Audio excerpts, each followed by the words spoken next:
গল্পতরু চ্যানেলে আপনাদের সাথে আছি আমি রাজ। পড়ছিলাম আনিসুল হকের উপন্যাস মা। পড়ছি এর ৪র্থ পর্ব। জোরেন গোরস্থানে আম্মাকে শুয়ে রেখে এসে জায়েদের দিনগুলি এলোমেলো হয়ে যায়। কি কঠিন মহিলা ছিলেন তিনি, আজাদের মা। তার সমস্ত ব্যথা, সমস্ত দুঃখ তিনি একাই পুরোটা জীবন বহন করে গেছেন। সুখের সংসার ছাড়ার দুঃখ, মুক্তিযুদ্ধে নিজের ছেলেকে হারানোর দুঃখ। কিন্তু তিনি কোনোদিনও চান নাই এসব কথা মানুষ জানুক, এসব নিয়ে লেখালেখি হোক। জাহানারা ইমাম এসেছিলেন অনেকবার। আপা, আপনার জীবনের কথা বলেন, এসব লিখে রাখা দরকার। তিনি রাজি হন নাই। জায়েদকে বলে গেছেন, খবরদার, আমার ছবি কাউকে দেবে না। জায়েদ আম্মার ছবি কাউকে দেবে না, এই সত্যি, কিন্তু আরও কিছু জিনিস তো আছে তার কাছে। যেমন আছে করাচি থেকে মাকে লেখা আজাদ দাদার চিঠি। জায়েদ তার বাক্সে হাত দেয়, চিঠিগুলো বের করে, আপন মনে পড়ে কাঁদে, স্তব্ধ হয়ে বসে থাকে। কি করবে এখন এসব নিয়ে সে? করাচি থেকে লেখা আজাদ দাদার প্রথম চিঠিটা এতদিন পরে পড়ে নানা কথায় মনে হয় জায়েদের। আজাদ কথাটার অর্থই তো স্বাধীন। আর দেখো, তার আজাদ দাদা করাচিতে তার হোস্টেল দেখে প্রথমেই যেটা লক্ষ্য করল তা হল চারদিকের দেওয়াল উঁচু, দেওয়ালের ওপরে কাঁচ বসানো, গেট লোহার আর পাশে ছোট। আশ্চর্য না? তার স্বাধীনতা যে হোস্টেলে থাকলে চলে যাবে, এটাই ছিল তার প্রথম চিন্তা। এই চিঠি যে তারিখের লেখা, ঠিক তার দুদিন পরের তারিখের আরেকটা চিঠি বের হয়। এই চিঠিতে আজাদ মাকে জানায় ইউনিভার্সিটিতে ভর্তির ব্যাপার প্রায় পাকা। ইউনিভার্সিটিতে বেশ কিছু বাঙালি ছেলে আছে। আর মার প্রতি অনুরোধ জানায় চিন্তা না করার জন্যে, শরীরের প্রতি যত্ন নেবার জন্যে, একটা চাকর রাখার জন্যে, তার জন্য দোয়া করার জন্যে। এই চিঠিতে আর পরের চিঠিগুলোতে আজাদ বারবার বলেছে এবার সে ফার্স্ট ক্লাস পেতে চায়, যাতে সে পড়াশোনা করে মানুষের মতো মানুষ হয়ে মার মুখে হাসি ফোটাতে পারে। এদিকে মা ছেলের জন্য পাঠিয়েছেন সন্দেশ। আজাদ সেটা নিজে খেয়েছে, খাইয়েছে আশেপাশের অনেক ছাত্রকে। তারা সবাই সন্দেশের প্রশংসা করেছে। চিঠিতে আজাদ সে কথা লিখতে ভোলে নাই। আজাদ ইউনিভার্সিটিতে ভর্তি হয়েছে, তার নিজের নামে বরাদ্দ করা হোস্টেলের সিটে উঠেছে। একদিন গভীর রাতে তার ঘুম ভেঙে যায়। তার রুমমেট আরও ৩ জন, তারা ঘুমাচ্ছে। এদের একজন সিন্ধি, একজন হিন্দু, আর একজন করাচির। এদের প্রত্যেকের বাবা দ্বিতীয়বার সৎকার্য করেছে। ৪ জন একই রকম ভাগ্যওয়ালা মানুষ যে কিভাবে একত্রিত হল আল্লাহ জানে। আমি এখন এই করাচির হোস্টেলে, আজাদ ভাবে। আর জানি না ঢাকায় মা কি করছে। সে বিড়বিড় করে। তার ইচ্ছা করছে বিছানা ছেড়ে উঠে বসে আলো জ্বালিয়ে চিঠি লিখতে বসে, কিন্তু তা উচিত হবে না। এত রাতে আলো জ্বালালে রুমমেটদের অসুবিধা হবে। কালকে ভোরে উঠে লিখতে বসবে চিঠি। অনেক বড় চিঠি লিখবে মাকে। কি লিখবে সে? মা, এখানে আমি ভালোই আছি, কোনো গণ্ডগোল নাই। ভালো ইউনিভার্সিটি আর সুশৃঙ্খল পরিবেশ। তবে দূরে থাকি বলে, একা থাকি বলে খুব ছোটখাটো বিষয়ের জন্য মনটা মাঝে মধ্যে কেমন করে ওঠে। যেমন ধরো ভাত। এমন তো না যে ঢাকায় থাকলে রোজই ভাত খেতাম। রুটি, তন্দুরি, মোগলাই দিয়ে ২-৩ দিন পার যে কখনো করিনি তেমন তো নয়।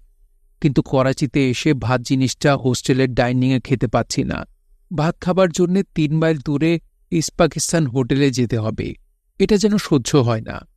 এখন মনে হয় তুমি যে ভাত রাখতে, তাতে বল করত, সুন্দর মাড়ের গন্ধ বেরোত। সেই গন্ধটাও কত সুন্দর ছিল। শুধু একটু ভাতের গন্ধের জন্যও মনটা খারাপ করে মা। একই রকম মনটা আকুল হয়ে ওঠে একটু বাংলায় কথা বলার জন্য, বাংলায় কথা শোনার জন্য।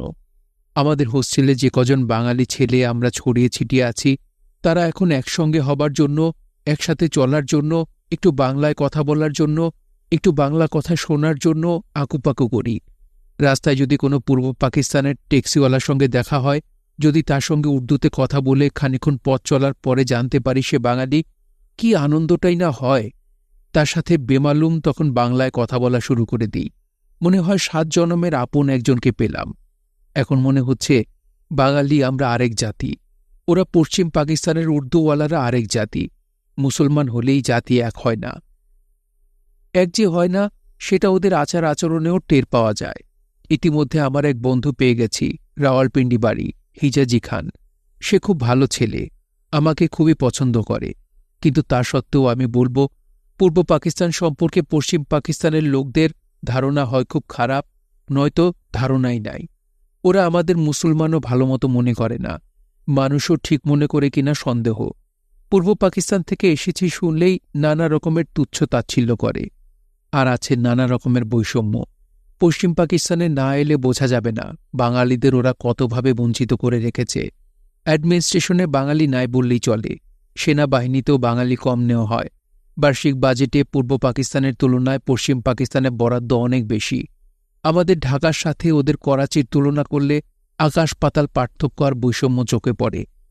আমার সাথে একটা মেয়ের বন্ধুত্ব হয়েছিল, পাঞ্জাবি মেয়ে, তবে মুহাজের, ইন্ডিয়ান পাঞ্জাব থেকে এসেছে 47-এর পর।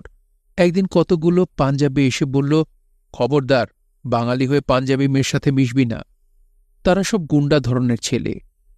আমার ইচ্ছা হলো কোষে মাল লাগাই। ঢাকা হলে আমার সাথে কেউ এরকম বাজে ব্যবহার করলে আমি কি করতাম তুমি কল্পনা করতে পারো? মেরে সবকটার চামড়া খুলে ফেলতাম। কিন্তু বিদেশ বলে কিছুই করতে পারলাম না। দাঁতে দাঁত চেপে সহ্য করছি। মাঝে মধ্যে মনে হয়, কিসের পড়াশোনা, দেশে ফিরে যাই। করাচি আর যাই হোক, দেশ নয়, বিদেশ। আমি শুধু তোমার মুখের দিকে চেয়ে এই বিদেশে থাকা আর অপমান সহ্য করার কষ্ট করছি।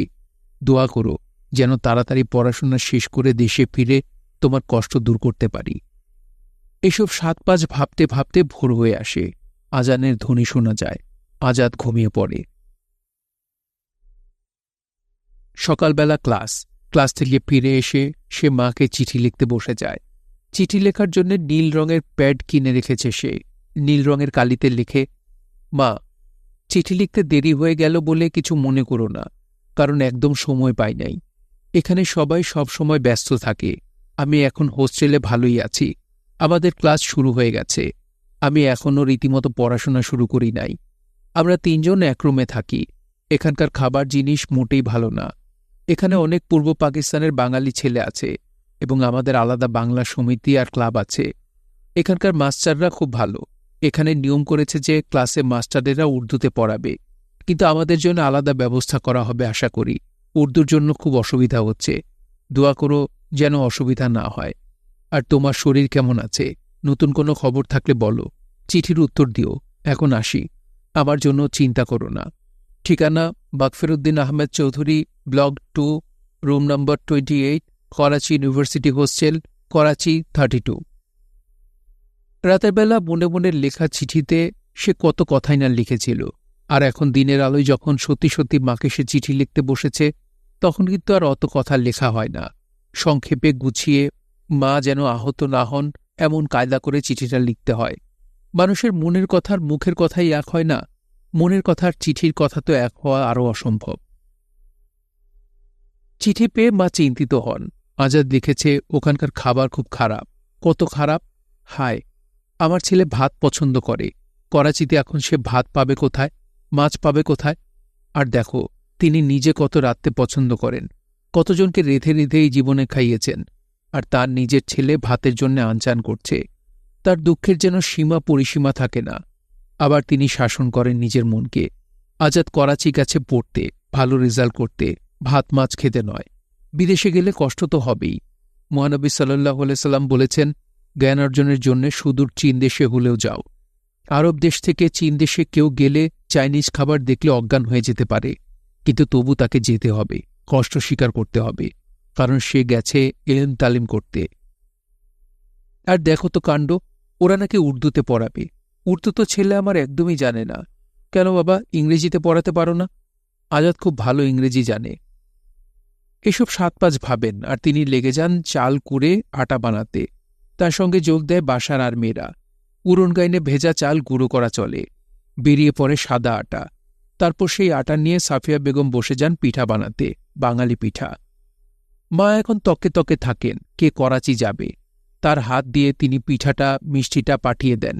পিঠা খেয়ে আর বন্ধুদের খাইয়ে ছেলে চিঠি লেখে, মা, তোমার পিঠা খেয়ে আমার বন্ধুরা কত প্রশংসাই না করেছে। সেই চিঠি পড়ে মার মন প্রশান্তিতে ভরে যায়। যাক, ছেলে তার পিঠা খেয়েছে, আর শুধু খায় নাই, বন্ধুবান্ধবদের খাইয়েছে। আর ওরা, মাওরারা তার বাঙালি পিঠার প্রশংসা করেছে। প্রবাসে গেলে বাঙালি মাত্রেরই যা হয়, ভাষা আর ভাতের জন্যে হাপিত্তেশ করা। তা তো আজাদের বেলায়ও ঘটে। অন্য লক্ষণটাও বাদ থাকে না, সমিতি করা, বাঙালি সমিতি করা। আর এইসব সাংগঠনিক কাজে যুক্ত থাকায় আজাদের আরেকটা লাভ হয়। করাচিতেই এক বাঙালি মেয়েকে তার ভালো লেগে যায়। একই ইউনিভার্সিটিতে পড়ে মেয়েটা। বাঙালি সমিতির অনুষ্ঠানে মেয়েটা গান গেয়েছিল, আধুনিক গান। 7টি রঙের মাঝে আমি মিল খুঁজে না পাই, জানি না তো কেমন করে নিজেকে সাজাই। সাদা রঙের জামা সে তো ভালো নয়, হলুদ না হয় নীলে কেমন জানি হয়। মেয়েটা পরে এসেছিল শাড়ি, কপালে দিয়েছিল টিপ। আজাদের চোখে লেগে গিয়েছিল সে। আজাদ সুযোগ খুঁজছিল মেয়েটার সঙ্গে আলাপ পরিচয় করার। সুযোগ সহজেই মিলে যায়। অনুষ্ঠান শেষে ছিল চা পর্ব। হলঘরের পেছন দিকে বড় টেবিলে চায়ের কাপ আর কেটলি সাজানো, পিরিচে পিরিচে বিস্কিট আর সমুচা। অনুষ্ঠান শেষ হলে সবাই একসঙ্গে উঠে পড়ে চায়ের টেবিলের দিকে যাত্রা শুরু করলে খানিকটা মানবজট লেগে যায়। আজাদ কিন্তু প্রথমেই ঝাঁপিয়ে পড়ে না চায়ের কাপের দিকে। তার নজর শাড়ি পরা গায়িকাটির ওপরে। সে যখন যাবে আজাদও তখন যাবে টেবিলের দিকে। ভিড় এড়াতে মেয়েটা দর্শক চেয়ারেই বসে থাকে। তার মাথার ওপরে একটা সিলিং ফ্যান ঘুরছে। মেয়েটার চুল সেই বাতাসে উঠছে। আজাদ এগিয়ে যায় তার কাছে। গলার স্বর ঠিকমতো বেরোতে চাইছে না। একটু কেশে গলা পরিষ্কার করে যথাসম্ভব স্মার্টভাবে সে বলে, আপনি গাইলেন, আপনি জানেন না কেমন করে কি দিয়ে সাজাবেন, কিন্তু খুব সুন্দর করে সেজেছেন। মেয়েটা সপ্রতিভ। হাত দিয়ে উড়ন্ত কেশদাম শাসন করতে করতে সে বলে, ওমা, গাইলাম গান, প্রশংসা করলেন সাজের, ব্যাপার কি? গান বুঝি ভালো হয়নি? আরে না, গানও ভালো হয়েছে। বুঝেনি তো, কতদিন পরে নিজের দেশের গান শুনলাম। আপনি কি ফার্স্ট ইয়ারে? হ্যাঁ, আপনি? সেকেন্ড ইয়ার চলছে। কেমন লাগছে? আজাদ বলে, উর্দু বুঝতে কষ্ট হচ্ছে। আমারও খুব হয়। স্যাররা ভালো পড়ায়, কিন্তু কেন যে উর্দুতে পড়ায় বুঝি না। ইংলিশে পড়ালে কিন্তু বুঝতাম। চা নেবেন না? নেব, ভিড়টা একটু কমুক। চলেন এখন নেওয়া যাক। মেয়েটা ওঠে, হাত ব্যাগটা কাঁধে ঝোলায়। ঢাকার কোথায় বাসা আপনার? আজাদ জিজ্ঞেস করে। পুরানা পল্টন। পুরানা পল্টন কোন বাসাটা বলেন তো? ওই যে পানির ট্যাঙ্কটা আছে না, ওখানে। ও, আপনাদের বাসা কোথায়? আজাদ বিপদে পড়ে। কোন বাসার কথা বলবে? শেষে বলে ফরাসগঞ্জ। আজাদ কেটলি থেকে চা ঢালে পেয়ালায়। মেয়েটিকে এগিয়ে দেয়।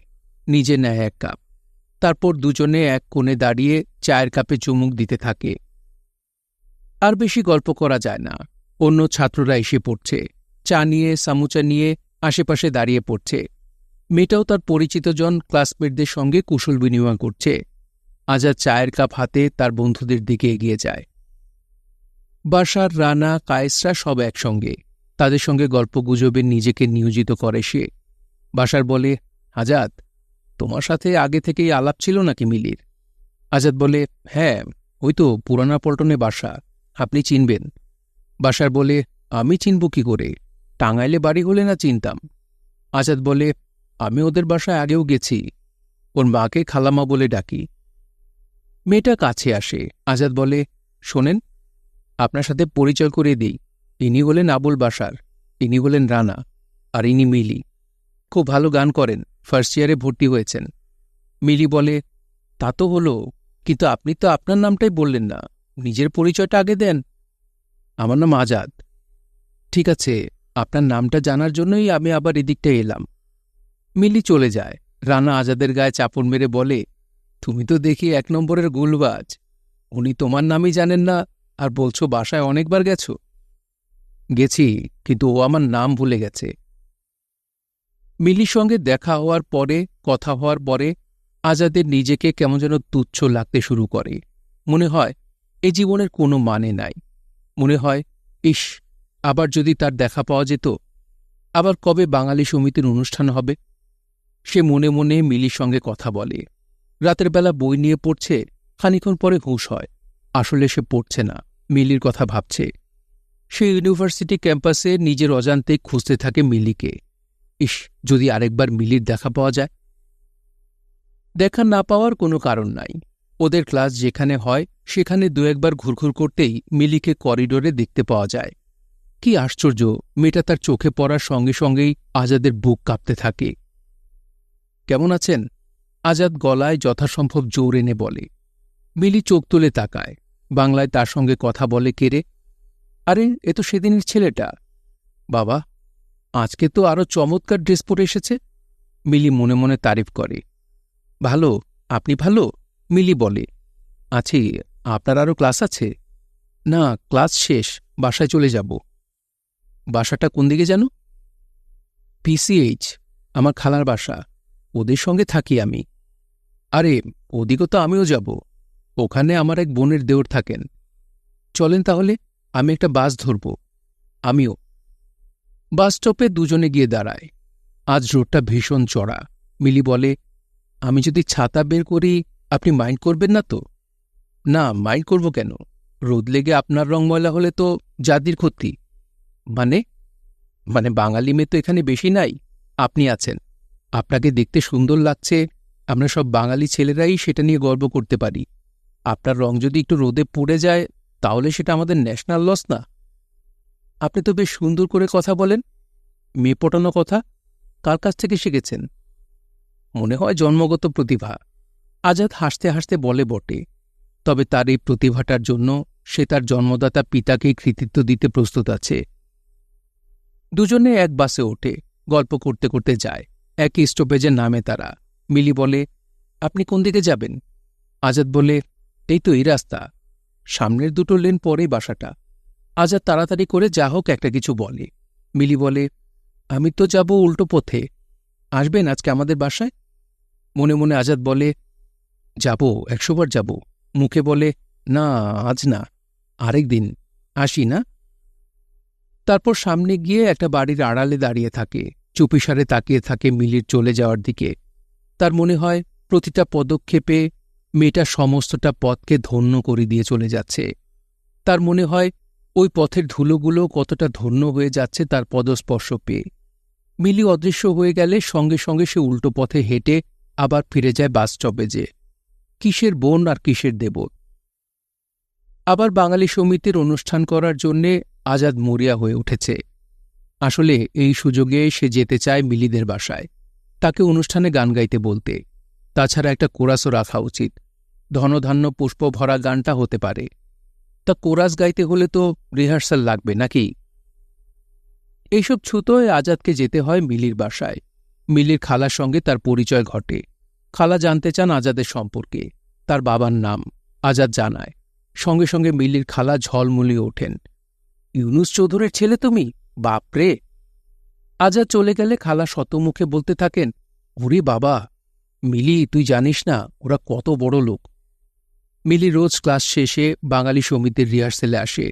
আজাদ মিলিদের ক্লাসের সামনে থেকে তাকে নিয়ে আসে। মিলির রিহার্সেল শেষ হলে তাকে বাস স্ট্যান্ড পর্যন্ত এগিয়ে দেয়।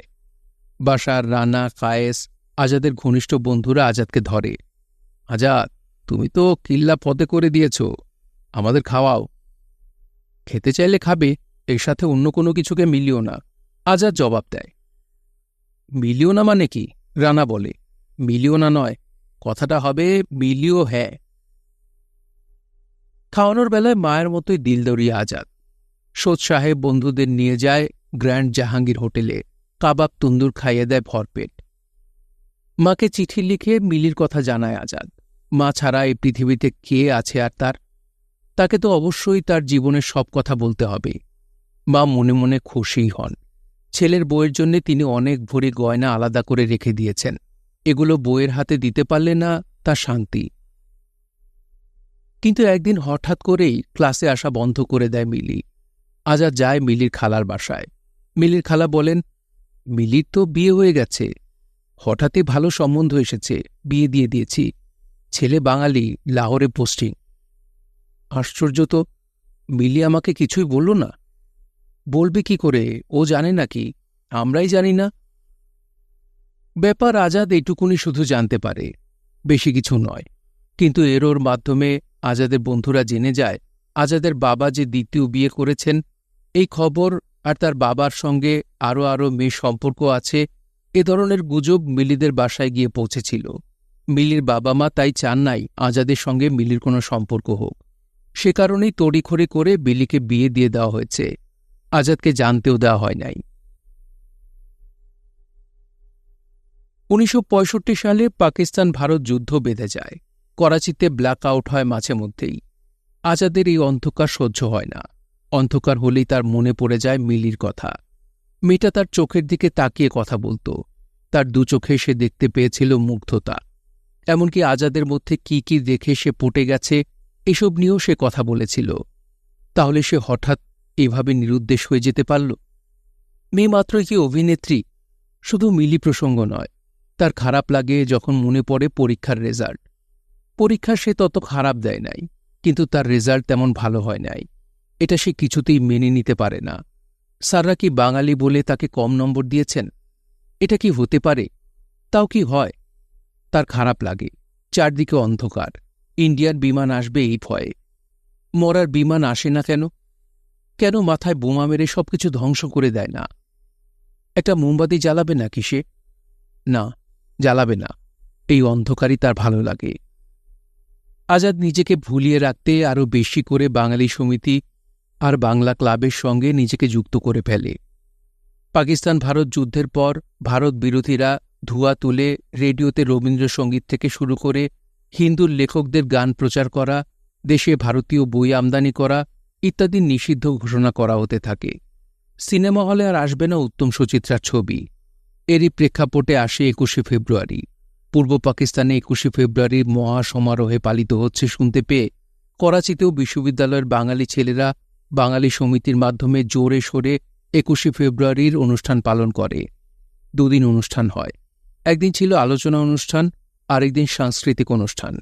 দুদিনই অনুষ্ঠান শুরু হয় আমার ভাইয়ের রক্তে রাঙানো 21শে ফেব্রুয়ারি গান দিয়ে। আজাদ এ অনুষ্ঠান নিয়ে একটু বেশি মাতামাতি করে। ক্লাস করার সময় তো সে পাই না, মাকে চিঠি লেখার সময়ও সে করে উঠতে পারে না। পরে ২৬ ফেব্রুয়ারিতে সময় করে নিয়ে মাকে সে লেখে, মা, চিঠির উত্তর দিতে অনেক দেরি হয়ে গেল, মাফ করো। একে তো পরীক্ষা কাছে, অর্থাৎ ১২ জুন শুরু হবে। এদিকে ২১ এবং ২৩ ফেব্রুয়ারি সমিতির ২টা ফাংশন করতে হয়েছে। তাই চিঠি লেখার এমনকি ক্লাস করার সময় পাই নাই। যা হোক, আমি এখন ভালোই আছি। পড়াশোনা শুরু করি নাই, করব। দোয়া করো। তুমি কেমন আছো? চিঠির উত্তর জানায়ও। খাওয়া দাওয়া ঠিকমতো করো এবং বসন্তের টিকা মনে করে নিও।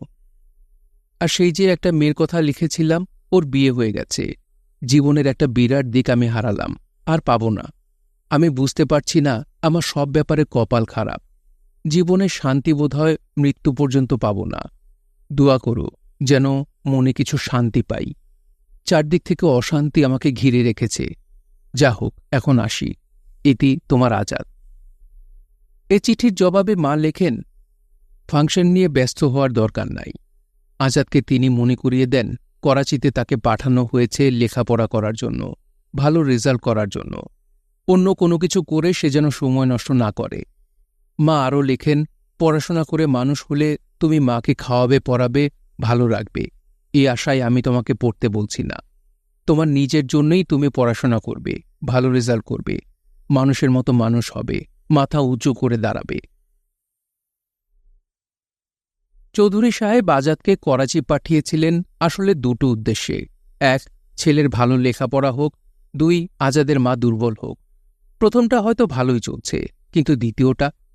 সাফিয়া বেগম কি তার বশ্যতা স্বীকার করবে না? তার পায়ে পড়ে ক্ষমা ভিক্ষা করবে না? ফরাসগঞ্জের বাসা থেকে এসে এই স্কাটনের বাসায় উঠবে না? তাহলে কিভাবে তাকে বশ্যতা স্বীকার করানো যায়? তার কুবুদ্ধিদাতারা পরামর্শ দিল, এই সুযোগ, আজাদের মাকে ফরাসগঞ্জের বাসা থেকে উচ্ছেদ করে দিন। বাসা ভাড়া নিয়ে থাকুক ঢাকায়। সব তেজ গলে পানি হয়ে যাবে। বাপ বাপ করে চলে আসবে আপনার পা ধরে ভিক্ষা মাগতে। ও ভেবেছে কি সম্পত্তিগুলো সব ওর নামে বলে ওগুলোর মালিক ও হয়ে গেল? ও যা খুশি তা করতে পারবে? ওকে একটু বোঝানো দরকার যে ঢাকা শহরটা এখনো চৌধুরীর কথা চলে। চৌধুরী যা চাইবে তাই হবে। চৌধুরী এক রাতে আসেন ফরাসগঞ্জের বাসায়। নিচের ঘরে বসেন। আজাদের মা তখন ঈশান নামাজ পড়া শেষে কোরআন তেলাওয়াত করছিলেন। তার কাছে দৌড়ে যায় জায়েদ। আম্মা, আম্মা, আজাদ দাদার আব্বা আইছে। কে? চৌধুরী সাহেব। কেন এসেছে? তাকে যেতে বল। তুই বের হ ঘর থেকে, আমি দরজা আটকে দেব। তুই গিয়ে বল আমি দেখা করব না। জায়েদ নিচে নামে, চৌধুরী সাহেবকে জানায় সাফিয়া বেগমের বক্তব্য। এখন আপনারা চলে যাইতে কইছে, ঘরে খিল দিছে, আর কইছে জীবনও আপনার মুখ দেখব না। চৌধুরী বলেন, জায়েদ শুনো, আজাদের মাকে বলো 7 দিন সময় দিলাম, 7 দিনের মধ্যে আমার সাথে দেখা করে আমার পায়ে ধরে মাপ না চাইলে আমি এই বাড়ি থেকে সবাইকে তাড়িয়ে দেব, বুঝলে? জায়েদ চুপ করে থাকে। বোঝো নাই? তোমার আম্মাকে বলবা আমার সাথে দেখা করে মাপ চাইতে, না হলে বাসা থেকে বের করে দেব। চৌধুরী সাহেব গটগট করে চলে যান। আজাদের মা সব শুনতে পান জায়েদের কাছ থেকে, কিন্তু তিনি অনন্য পায়। কি করবেন? চৌধুরীর সাথে দেখা করার প্রশ্নই আসে না। মাপ চাওয়া জীবন থাকতে নয়, এ বাড়ি ছেড়ে যাওয়া, যেতে হলে যাবেন। আজাদকে খবর পাঠানো যায়, সেটাও উচিত হবে না, কারণ তার পরীক্ষা চলছে। একদিন সত্যি সত্যি গুন্ডা পান্ডা চলে আসে ফরাসগঞ্জের বাসায়। এ বাসা ছাড়তে হবে, আজই, এখনই। আজাদের মা রুখে দাঁড়ান। ফাজলামো পেয়েছ তোমরা? এটা আমার বাসা, কেন আমি বাসা ছাড়ব? ছেড়ে 5 ছেলে মেয়ে নিয়ে কোথায় যাব? গুন্ডারা বলে, এটা যে আপনার বাড়ি, কোনো প্রমাণ আছে? প্রমাণ তো সাফিয়া বেগম সঙ্গে রাখেন নাই। স্কাটনের বাড়ি, এ বাড়ি, গ্যান্ডারিয়ার আরও সম্পত্তি সব তার নামে, এটা তিনি জানেন, কিন্তু দলিল তো একটাও তার কাছে নাই। আর এদিকে গুন্ডারাও কোনো কথা শুনছে না, তারা জিনিসপত্র ধরে একটা একটা করে নিচে রাস্তায় নামিয়ে দিচ্ছে। আজাদের মার মাথা খারাপ হয়ে যাবার জোগাড়, কিন্তু মাথা গরম করলে তো চলবে না, উপায় একটা বের করতে হবে। তিনি বের হন, পাশের একটা বাসায় গিয়ে ফোন করেন পুলিশের ডিআইজি আলম সাহেবকে। আলম সাহেব লোক ভালো, তার পূর্ব পরিচিত, আর তার গত বছরের দুর্দিনে তিনি মাঝে মধ্যে এসে খোঁজখবর নিয়ে গেছেন। আলম সাহেবকে পাওয়া যায়, তিনি ঘটনা শোনেন, এখনই কি করা যায় তার উপায় করবেন বলে আশ্বাস দেন। কিন্তু তার পক্ষেও বেশিদূর তৎপরতা করা সম্ভব হয় না। ইউনুস চৌধুরীর সখ্য গভর্নর মোনায়েম খাঁ পর্যন্ত তিনি দাবি করেছেন এই বাড়ি তাঁর, এবং সাফিয়া বেগম এটায় অন্যায়ভাবে জোর করে বসবাস করছে। তাদের হটিয়ে দেওয়াটাই হল ন্যায়। ডিআইজি আলম সাহেব ফরাসগঞ্জের বাসায় চলে আসেন। তিনি উচ্ছেদ করতে আসা গুন্ডা পান্ডাদের বলেন, কোন রকমের জুলুম জবরদস্তি না করতে। গুন্ডারা বলে, এটা আপনাকে কইয়া দিতে হইব না, আমাকে ওপর হুকুম আছে, আমরা কাউরে অপমান করুম না। আলম সাহেব সাফিয়া বেগমকে জানান তার ক্ষমতার সীমাবদ্ধতার কথা, ক্ষমা চান তার কাছে। সাফিয়া বেগম বলেন, এখন এই ছোট ছোট বাচ্চা কাচ্চা নিয়ে আমি কই যাব? একটা বিহিত করে দেন ভাই। আলম সাহেব বলেন, ঠিক আছে, আমি দেখছি কোনো বাসা ভাড়া পাওয়া যায় কিনা। জুরাইনের মাজারের সামনে একটা ছোট্ট বাসা খালি পাওয়া যায়, রাস্তার উপরে সব জিনিসপাতি ছড়ানো। উপায়ন্তর না পেয়ে সাফিয়া বেগম জুরাইনের বাসায় এসে ওঠেন। টিনের ঘর, মেঝেটা অবশ্য পাকা, সেটাই কিছুটা সান্ত্বনা। দুটো মাত্র ঘর, তার মধ্যে এতগুলো মানুষ, কোনো আসবাবপত্র নাই। থালা বাসন কিছু আনা গেছে, তাতে রান্না চড়াতে হয়। আবার গয়নার বাক্সে হাত দেন সাফিয়া। আলম সাহেব অবশ্য কিছু টাকা ধার দিয়ে গেছেন, তারই লোক দিয়ে দুটো সস্তা খাট আর এটা সেটা জিনিসপাতি কেনানো হয়। জায়েদের বড় কান্না পায়। সে হঠাৎ করে আবার, যেমন তার হয়েছিল তার মার মৃত্যুর পরে, সবকিছুকে নীল দেখতে থাকে। নিজেকে তার মনে হয় বড় অভাগা। তার মা নাই, বাবা থেকেও নাই, খালার কাছে আছে তারা, আর খালার উপরে একে একে কত গজব নেমে আসছে। এইটুকুন ফকিরের বাড়ির মতো বাড়িতে তারা থাকবে কেমন করে? দিন যায়, তারা জুরাইনের বাসা ছেড়ে আরেকটু ভালো দেখে একটা বাড়িতে উঠে মালিবাগ মসজিদের সামনে। এখানে তবু আজাদকে রাখার একটা পরিসর মিলবে। সাফিয়া বেগম কিন্তু আজাদকে তার এইসব বিপর্যয়ের কথা কিছুই জানতে দেন না, কারণ ছেলের পরীক্ষা। শুধু আজাদকে চিঠি লিখে জানান পরীক্ষা শেষে সে যেন প্রথমে তার বাবার কাছে যায়, দাদা দাদির কাছে যায়, তাদের সালাম করে, কারণ এটাই হলো তার জীবনের বড় বিজয়, যে তার ছেলেকে তিনি লেখাপড়া শিখে মানুষ করতে পেরেছেন। পরীক্ষা শেষ করেই আজাদ ছুটে আসে ঢাকায়। উফ, কি দম বন্ধ করার সময় তার গেছে এই করাচির দিনগুলোতে। মধ্যখানে সে অবশ্য ছুটি ছাটায় এসেছে 2 বার। প্লেনের টিকিটের দাম বেশি হয়, ঘন ঘন আসা সম্ভব হয় নাই। এসে বন্ধুবান্ধবদের সাথে দেখা করা, আড্ডা দেওয়া ইত্যাদি করতে না করতেই আবার এসে গেছে ফিরে যাবার তারিখ। এবার সে ছুটি পাবে বেশ কিছুদিনের জন্য। গ্র্যাজুয়েশনের জন্য পরীক্ষা হয়ে গেল, এরপর মাস্টার্স। বিমান যখন ঢাকা এয়ারপোর্টের রানওয়ে স্পর্শ করে, সঙ্গে সঙ্গে এক অনাবিল আনন্দে আজাদের হৃদয় ওঠে ভরে। সে নিজে নিজেই হেসে ওঠে। মাকে সে চিঠি লিখেছিল ফেরার দিনক্ষণ জানিয়ে। এয়ারপোর্টে দেখতে পায় জায়েদ আর তার এক মামা দাঁড়িয়ে। জায়েদ দাদা দাদা বলে জড়িয়ে ধরে আজাদকে। আর আজাদকে দেখা যাচ্ছে কত সুন্দর, ফিটফাট পোশাক, গলায় টাই ঝুলছে। জায়েদের কিছুটা অস্বস্তি লাগে, ভেতর থেকে শ্রেণীভেদটা একটুখানি উঁকি দেয়, কিন্তু সেও সাময়িক। আজাদ দাদা তার আগের মতোই আছে। চল চল, একটা ট্যাক্সি নিয়ে চল, বাসায় যাই। মা নিশ্চয়ই অস্থির হয়ে আছে, ফ্লাইটটা একটু ডিলে হয়েছে তো। আজাদ তাড়া লাগায়। তারা এয়ারপোর্ট থেকে বেরিয়ে আসে। ট্যাক্সি ভাড়া করতে হবে। জায়েদ ট্যাক্সিওয়ালাকে বলে, যাইব ইস্কাটন? কেন রে, ইস্কাটন কেন? পরাশগঞ্জ যাব। আজাদ বলে, আম্মা আপনার ইস্কাটনে উঠা রেস্ট টেস্ট লইয়া তারপর যাইতে কইছে আমাগো বাড়ি। জায়েদ বলে, আমাকে রেস্ট নিতে হবে ইস্কাটনে? কিছু বলিস না তুই, চল চল ফরাশগঞ্জ। জায়েদ কি বলবে আজাদকে? তারা যে ফরাশগঞ্জের বাসা থেকে বিতাড়িত, এটা তো আজাদ জানে না। তাকে জানানোর কাজটা কে করবে? ট্যাক্সি চলছে। আজাদ দুচোখ ভরে দেখে ঢাকা শহর। আহ, সেই পরিচিত রাস্তাঘাট, ফার্মগেট, কাউরান বাজার, সেই রিকশা, সেই ইপিআরটিসির বাস, সেই গরিব গরিব ট্রাফিক পুলিশের মুখ। দাদা, আম্মায় কইছে আগে ইস্কাটন গিয়া আপনি দাদা দাদিরে সালাম করবেন, তারপর বিকালবেলা আমি আইসা আপনারে আমাগো বাড়ি নিয়ে যামু। আরে কথা বেশি কস কেন? এই চলো সোজা ফরাশগঞ্জ। জায়েদ তো আজাদের সাথে তর্ক করতে পারে না। খানিক পরে সে বলেই দেয়, দাদা, আমরা তো আর ফরাশগঞ্জ থাকি না, মালিবাগ থাকি। কেন? আমাকে তারাই দিছে। কে? গুন্ডা পান্ডা আইসা। কি বলিস? জুরাইনে একটা টিনের ঘর ভাড়া লইছিলাম, সেইখানে থাকনের মতো অবস্থা ছিল না। সেইখান থেকে অহন আয়া পড়ছি মালিবাগ, মসজিদের সামনে। আজাদ গম্ভীর হয়ে যায়, তার মুখ দিয়ার কোনো রা সরে না। মালিবাগের বাসায় যায় আজাদ। এত ছোট বাসা, আসবাবপত্র নাই বললেই চলে। গলির ভেতরে ঢুকতে হয়। এসব দেখে সে ভড়কে যায়। মা কিন্তু হাসি মুখে তাকে বরণ করেন। আজাদ গম্ভীর স্বরে বলে, তোমাদেরকে বের করে দিয়েছে, আমাকে বলো নাই কেন? মা হাসেন, বলেন, তোর পরীক্ষা ছিল না বাবা? এটা এমন কি, এই বাসা তো খারাপ না। চৌধুরী চেয়েছিল আমাদের হার মানাতে, ভেবেছিল বাড়ি ছেড়ে দেবার কথা বললে আমি তার পায়ে গিয়ে পড়ব। আমি তো সেই পদের না, আমি যাইনি, আমারই জিত হয়েছে। কিন্তু তোমাদের গুন্ডা দিয়ে তাড়িয়ে দিল, এত বড় সাহস! আমার রিভলভারটা এনেছ না, কই সেটা?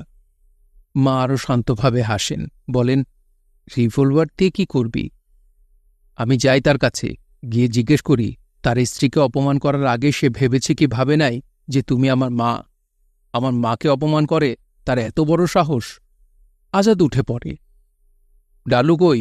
জায়েদ, আমার রিভলভার কই? মা তার হাত ধরেন, বলেন, খবরদার আজাদ, মাথা গরম করো না। সে আমার কিছু না হতে পারে, সে তোমার বাবা। স্বামী স্ত্রী ছাড়াছাড়ি হতে পারে, কিন্তু বাপ ছেলের কখনো ছাড়াছাড়ি হয় না। সে তোমার বাবাই, নিজের বাবাকে অপমান করতে হয় না। না, আমি আজকে হেরে মাইরা ফেলামো। রাগে আজাদের মুখ দিয়ে ঢাকাইয়া বাক্য বেরুতে থাকে। এদিকে আসো, এই আমার মাথার কিরা লাগে। বাপের সাথে গণ্ডগোল করো না, এটা তার আর আমার ব্যাপার, এর মধ্যে তোমার আসার দরকারই নাই। আজাদ রাগে ফোঁসে, কিন্তু কিছুই আর করার নাই। মা তাকে মাথার কিরা দিয়েছেন, সে সব কিছু করতে পারে, মায়ের মাথার কিরার অবাধ্য হতে পারে না। মা বলেন, এতদিন পরে এসেছ, যাও হাত পা ধো, জিরিয়ে নাও। তোমার জন্য ভাত তরকারি রেঁধে রেখেছি, খেতে বসো। কিছুদিন ছুটি কাটিয়ে আজাদ আবার চলে আসে করাচিতে। এমএতে ভর্তি হয়। একটা ব্যবসাও সে শুরু করে সেখানে। ব্যবসায় সে ভালো করবে এরকম আশা তার ছিল। এ সময় সে মাকে মাঝে মধ্যে টাকা পাঠাত। মাকে সে চিঠি লিখত নিয়মিত, আর সেসব চিঠিতে মাকে বারবার করে অনুরোধ করত মা যেন তার শরীর ও স্বাস্থ্যের প্রতি যত্ন নেন। লিখত মা যেন টাকার জন্য চিন্তা না করেন, দরকার হলেই যেন ব্যাংক থেকে সোনা তুলে মা বিক্রি করে দেন এবং প্রয়োজনীয় ব্যয় নির্বাহ করেন। সে লিখেছিল, টাকার দরকার হলে যদি তুমি বিক্রি না করো তবে আমি দুঃখিত হব। এসব গয়না কারো জন্য রাখতে হবে না, এই আমার অনুরোধ। কিন্তু মা সোনায় হাত দিতে চাইতেন না। এই সোনা তো আসলে আজাদের বউয়ের হক। ছেলে বিয়ের সময় কনেকে সোনা দিয়ে সাজাতে হবে না? হোস্টেল ছেড়ে দিয়ে একটা ছোট বাসা নিয়েছিল আজাদ। মাকে লিখেছিল, মা, আমি ভালোই আছি, আমার জন্য কোনো চিন্তা করিও না। চিঠি লিখতে অবশ্য দেরি হয়ে গেল, দোয়া করো, এখনও কোনো অসুবিধা হয় নাই। ব্যবসা ইনশাল্লাহ ভালোই চলবে মনে হয়। আমি ছোট্ট একটা বাড়ি নিয়েছি, কয়েক মাস পরে বড় বাড়ি নেব, তখন তোমাকে নিয়ে আসব। আর এই মাসের শেষের দিকে তোমাকে আমি কিছু টাকা পাঠাবো। আগেও পাঠাতে পারি, ঠিক নেই, তবে দেরি হবে না। তুমি কোথায় থাকবে তখন চিঠি দিয়ে জানাইও। এমএতে ভর্তি হয়ে গেছি, আর বিশেষ কিছু লেখার নেই। দোয়া করো যেন ইনশাল্লাহ ব্যবসাতে উন্নতি করতে পারি। ইতি আজাদ। ঠিকানা Azad, 646 C, central commercial area, PECHS, Karachi 29। এই চিঠি লিখিত হবার ২০ বছর পরে জায়েদ আজাদের এইসব চিঠি পড়ে, আর তার মনে নানা প্রতিক্রিয়া হয়। কোনো চিঠিতে আছে, মা, টাকার অভাবে তোমাকে চিঠি লিখতে পারি নাই। কিরকম অর্থকষ্টটাই সহ্য করতে হয়েছিল আজাদকে, যে একটা চিঠি পোস্ট করার মতো টাকা তার ছিল না। জায়েদ একটা অ্যারোগ্রাম মেলে ধরে। এটায় খাম আর চিঠি একই কাগজে লিখতে হতো, তাতে বোধ করি ডাক খরচ কম পড়ত। By air mail, in aerogramme. If anything is enclosed, this letter will be sent by ordinary mail. ইংরেজি, উর্দু আর বাংলায় লেখা পাকিস্তান। পোস্টেজ ১৩ পয়সা, আর তাতে টিকিটের ঘরের মতো চৌকোয় যে ছবিটা আঁকা, সেটা পূর্ব বাংলার। নারকেল গাছ, ধান বা পাটক্ষেত, আর নদীতে পালতোলা নৌকা। মাত্র ১৩ পয়সা জোগাড় করতেও কষ্ট হয়েছিল আজাদ দাদার। করাচি বিশ্ববিদ্যালয়ে আজাদের পরিচয় ঘটে আবুল বাশারের সঙ্গে। টাঙ্গাইলের সম্পূর্ণ ঘরের ছেলে বাশার পড়তে গেছে করাচিতে, বাঙালি সমিতি করে, সমিতির অনুষ্ঠানের জন্যে খায় খাটনি করে, আর তার আছে বই পড়ার অভ্যাস। আজাদের রুমে এসে দেখে প্রচুর বই, নানান রকমের ইংরেজি উপন্যাস। বাশার ধার নেয় সেই সব বই, আবার সময়মতো ফিরিয়েও দেয়। এভাবে আজাদের সঙ্গে বাশারের ঘনিষ্ঠতা বৃদ্ধি পায়। বাঙালিরা যখন একত্রিত হয় তখন দেশের রাজনৈতিক পরিস্থিতি নিয়েও আলোচনা হয়। শেখ মুজিবুর রহমান ৬ দফা দাবি ঘোষণা করেছেন। ঢাকা বিশ্ববিদ্যালয়ের ছাত্ররা তাদের সমাবর্তন উৎসবে মোনায়েম খানের হাত থেকে সনদ নিতে অস্বীকৃতি জানিয়ে আন্দোলন করেছে। ছাত্রদের ওপরে হামলা হয়েছে, গ্রেপ্তার হয়েছে বহু ছাত্র। ৬ দফার জনপ্রিয়তা বৃদ্ধি পাচ্ছে। শেখ মুজিব প্রদেশের বিভিন্ন জায়গায় জনসভা করে ৬ দফার পক্ষে প্রচার চালাচ্ছেন। আইয়ুব খান দমন নীতির আশ্রয় নিচ্ছেন। শেখ মুজিবকে গ্রেপ্তার করা হয়েছে, সঙ্গে আরও নেতা আর কর্মীকে। তার মুক্তি ও ৬ দফা বাস্তবায়নের দাবিতে পূর্ব পাকিস্তানে হরতাল পালিত হয়েছে। হরতালে গুলি চলেছে। ঢাকা নারায়ণগঞ্জে বহু শ্রমিক হতাহত ঘটনা ঘটতে থাকে দ্রুত। এইসব নিয়ে বাঙালি ছাত্রেরা তর্ক বিতর্ক করে। বাম ঘেরা ছাত্ররা মনে করে আওয়ামী লীগ বুর্জোয়াদের দল, তাদের দ্বারা জাতীয় মুক্তি অসম্ভব। ইউনুস আহমেদ চৌধুরী জার্মানি যান। সেখান থেকে তিনি চিঠি লেখেন সাফিয়াকে, বড়ই আবেগপূর্ণ চিঠি। সাফিয়াকে তিনি সম্বোধন করেন প্রাণের পুতুল বলে। তিনি তার জন্য হাহুতাশ করেন, নিজের ভুলের কথা স্বীকার করেন। তাকে ছাড়া যে চলছে না, তিনি তিষ্ঠতে পারছেন না, এটা তিনি বলেন বড়ই আকুল স্বরে। তিনি সবকিছু ভুলে আবার সাফিয়াকে তার কাছে আসতে বলেন, মিনতি করেন আবার সবকিছু নতুন করে শুরু করতে। চিঠি পেয়ে সাফিয়া আরও কঠিন হয়ে পড়েন। না, মিষ্টি কথায় ভোলা যাবে না। কত কষ্ট করে ছেলেকে নিয়ে তিনি একা দিন গুজরান করেছেন। ছেলেকে লেখাপড়া শেখাচ্ছেন। ছেলেকে তিনি ম্যাট্রিক পাশ করিয়েছেন, আইএ পাশ করিয়েছেন, বিএ পাশ করিয়েছেন। এখন ছেলে এমএ পড়ছে। কত কষ্টই না তার হয়েছে এই কটা বছর। গয়না বিক্রি করে, পুঁজি জোগাড় করে ব্যবসা করতে দিয়েছেন একে ওকে। কিন্তু টাকা লগ্নেই সার হয়েছে, লাভ তো দূরের কথা, তিনি আসলে ফিরে পান নাই। তার ছেলেও কত কষ্ট করেছে, টাকার অভাবে চিঠি পর্যন্ত লিখতে পারে নাই। শেষতক তাকে ব্যবসায় নামতে হয়েছে। এত কষ্ট সহ্য করে একটা কাঁটা বিছানো পথ পাড়ি দিয়ে, অনেক রক্ত ঝরিয়ে যখন প্রায় মসৃণ পথে তারা এসে পড়েছেন, তখন কিনা তিনি নতি স্বীকার করবেন? আমেরিকা গিয়েছিলেন ইউনুস চৌধুরী। সেখান থেকেও তিনি সাফিয়াকে চিঠি লিখেছেন ভয়ানক কাকতি মিনতি করে। লিখেছেন, হাজার হাজার মাইল দূরে এক অচেনা জায়গায় বসে, আর কাউকে নয়, শুধু তোমাকে মনে পড়ছে বলে তোমাকেই চিঠি লিখতে বসেছি। মানুষ মাত্রই ভুল করে, আমিও একটা ভুল করেছি। তুমি কি আমাকে ক্ষমা করে দিতে পারো না? আমাদের আগেকার সুখের জীবনে আবার কি আমরা ফিরে যেতে পারি না? আমি যেখানেই যাচ্ছি প্রাণে তো সুখ পাচ্ছি না। তোমাকে ছাড়া এই জীবনে আর সুখ পাব না, এটা নিশ্চিত। শুধু মৃত্যুর পরে যেন হাসরের ময়দানে তোমার মুখটা আমি দেখতে পাই, যেন তোমার পাশে গিয়ে দাঁড়াতে পারি। চিঠি পেয়ে সাফিয়ার সমস্ত শরীরে যেন বিদ্যুৎ খেলে যায়। তিনি খানিকক্ষণ ঝিম ধরে বসে থাকেন। লোকটা এখন মৃত্যুর পরে হাসরের ময়দানে তার দেখা পাবে বলে অপেক্ষা করছে। নতুন বিয়ে, নতুন সম্পর্ক, এসব কিছুতে তার আত্মা সুখ পেল না। পাবার তো কথা না। নিজের ছেলে, নিজের স্ত্রীকে ফেলে যারা অন্যের কাছে যায়, জীবনে সুখ কিংবা স্থিতি তারা কে কবে কোথায় পেয়েছে? মরীচিকার দিকে ছুটলে তো তৃষ্ণা মেটে না, বরং বিভ্রান্তি আর পণ্ডশ্রমে জীবন লণ্ডভণ্ড হয়ে যায় মাত্র। কি করবেন সাফিয়া বেগম? ফিরে যাবেন চৌধুরীর কাছে? ফিরে যাবেন ইস্কাটনের বাড়িতে? কর্তৃত্ব তুলে নেবেন ওই বাড়ির? যে চিত্রা হরিণটা তার হাতে সবুজ গাছের পাতা খাবার জন্যে রোজ ভোরবেলা কাতর নয়নে তাকিয়ে থাকত, সে যে তাকে তার নীরব চোখের ভাষায় ডাকছে। পোষা কুকুর টমি যে রোজ দরজার দিকে তাকিয়ে আছে তার ঘ্রাণ শুকবে বলে। গৃহপরিচারিকা জয়নব নাকি এখনও রোজ রাতে মিহিসুরে কাঁদে। আত্মীয় স্বজন আশ্রিতেরা নাকি তার অনুপস্থিতির কথা ভেবে দীর্ঘশ্বাস ফেলে। সাফিয়া বেগমের মনটা দুর্বল হয়ে পড়ে। সারাদিন তিনি ঘোরের মধ্যে থাকেন। রাত্রিবেলা ভালো করে ঘুম হয় না তার। ভোরবেলা ফজরের নামাজ পড়ে আবার তিনি চিঠিটা মেলে ধরেন, আগাগোড়া পড়েন। পড়তে পড়তেই সেই নাট্যদৃশ্য আবার তার চোখের সামনে ভেসে ওঠে। ষোলশ কপিনী টানাটানি করছে কৃষ্ণরূপী চৌধুরীকে। মুহূর্তে তার সমস্ত সত্তা জুড়ে নাছর প্রত্যাখ্যানের শক্তি জেগে ওঠে। সমস্ত আকাশ বাতাস যেন বলে ওঠে, না, তিনি ফিরে যেতে পারেন না। চৌধুরীর এই হল কৌশল। এভাবেই সে একের পর এক নারীকে মোহজালে আটকে ফেলে। তার এই ছল সাফিয়া বেগমের ভালো করেই জানা আছে। আর তাছাড়া তার প্রতিজ্ঞার একটা দাম আছে না? তিনি চৌধুরীকে বলেছিলেন ওই অনৈতিক সম্পর্কটায় না যেতে। স্পষ্ট ভাষাতেই তো জানিয়েছিলেন ওই মহিলাকে বিয়ে করার একটাই মানে, মৃত্যুর পরেও সাফিয়ার মুখ আর চৌধুরী দেখতে পাবে না।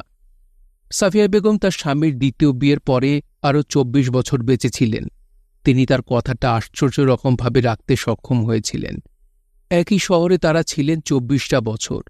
কখনো কখনো একই পাড়াতেই, একই মাহফিলে, একই মাজারে, একই মিলাদে দুজন গিয়েছেন।